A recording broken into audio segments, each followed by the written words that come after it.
Welcome one and all to another Dark Rider Pony Analysis. I am the Nightmare Rider, Major Mind, reminding you, as always, that even a cheeseburger can be deconstructed to its original source. A big strength of MLP is that, with the consistency and depth of its characters, it's had plenty of time to explore the various ways that the main six will either connect with one another or clash with each other. Rarity Takes Manhattan perfectly shows that not every friendship is going to be perfect, but true friends will always make peace with one another in the end. Mod Pie is an episode that explores a similar concept to this, the notion that not all friends are going to relate to one another like your main group of friends do. I myself have plenty of friends who are bronies, and while some of them may cross over into the tokusatsu and homestuck fandoms, not all of them will. In the case of Maud Pie, Maud herself is almost the polar opposite of Pinky in terms of personality. While Pinky is bubbly, loud and enthusiastic, Maud is very quiet, low energy and very deadpan in everything she says. She's a very simple character, but not completely lacking in depth either. She has clear similarities that make it evident she is related to Pinky, but almost everything that makes Pinky gel with her friends is something that Maud shares very little of at all. I've heard people say that Maud is a very bland and boring character, and while I can see that, I think it's mostly entirely the point. Remember, Pinky is the odd one out from her family personality-wise, since they live a very straightforward and simple lifestyle on the rock farm. However, she isn't ignorant or blind to the main five. She is simply very straightforward and doesn't really desire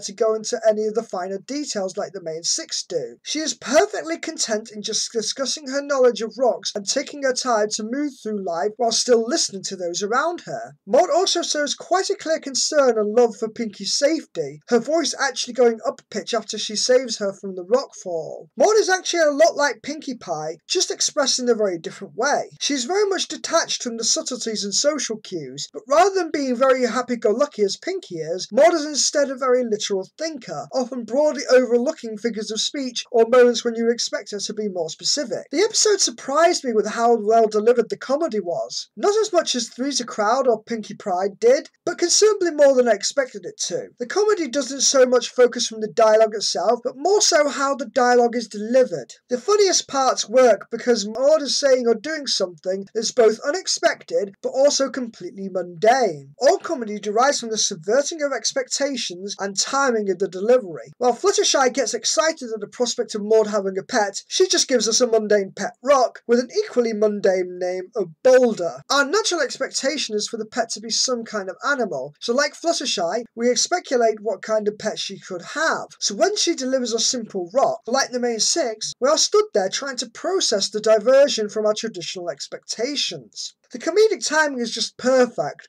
often avoiding all music altogether in favour of silence or simple background noise to let the awkwardness of the scene sink in. Likewise, when Rainbow Dash challenges her to a rock tossing competition, we don't expect much to happen out of the ordinary. However, the fact that Maud throws it so hard that it creates a mushroom cloud, with only explanation is she threw it, it gets a bigger laugh since she is treating something completely unusual with the same straight face she would with any other mundane task. Pinky's reactions are amazingly well placed too, since they generate extra comedy with how she treats all the dry and monotone reactions as something incredibly fun. The episode is also, in general, an amazing representation of Pinkie Pie. She is her usual hyperactive self and tends to get carried away with it, but unlike some other episodes, she acknowledges she went too far. She tried her absolute hardest to please everyone, since she was looking forward to sharing a tradition with her new friends. It shows another perspective on how much she pays attention to the feeling of those closest to her, while still getting absorbed in her own desires that are often well-intentioned. This is something that I can personally relate to, since I often get completely absorbed in routines with positive intent that aren't always leading to the best outcome. Pinky also handles the fact that her friends aren't going to gel with her sister in a very mature fashion. She does deflate at first, but despite her sadness, she still openly shows that she is happy to have at least spent some time with her sister. Once she understands that she was going too far, she doesn't continuously try to press her sister into repeating the attempt to form friendship with the main five. She just admits her feelings and makes the best out of a bad situation, which makes it all the more special when her friends do show up to find something they do have in common. Pinky doesn't seem to have a very high bar set when it comes to friendship. She's really just content for any two ponies to get along with one another, even if that common bond is just one single shred of a shared passion. My only real issue with this episode was the moral, and even then it's not exactly a huge deal breaker. It's not because the moral didn't work either. either. It's more that it was just stretching it a bit thin in my opinion. I can completely get behind the notion that not everyone is going to be bestest buddies ever with every single person on the planet. There are going to be some people that you just don't relate to. But because of that, it's pretty hard to build a friendship on just one aspect we agree on. Sure, we can get along with other people just fine, but that doesn't really mean we are friends with said people per se. So the moral that they can all be friends simply because they love Pinkie Pie feels a bit hollow in my opinion. It feels like they're just doing so to humour Pinkie Pie, relating on a single topic so that she can be happy, regardless of how they may actually communicate. I can understand making small sacrifices for a friend you care about, but here it feels like such obvious common ground that it comes off as a little forced. I think it would have been better to discover there was a little more common ground, but with that being said, the moral we do have is at least free from unfortunate implications, unlike Simple Ways, and have been built up to the conclusion with the actions of the characters, unlike Spike at Your Service. Overall, Mod Pie was a funny and sweet episode, delivering its comedy in a way that isn't usually focused on in MLP. Mod was characterised in a subtle enough way that her dry humour would work, while still never bringing into question as to what makes her Pinkie sister to begin with. The pacing was practically perfect, with the efforts of the main fire to be honest Pinkie making very low stakes conflicts feel effective, without ever dragging on or acting questionably. This episode may not have done anything particularly outstanding like Pinkie Pride did, but still manages to be entertaining in a similar fashion to what Twilight Time managed to achieve. I give Mod Pie a final grade of a B+.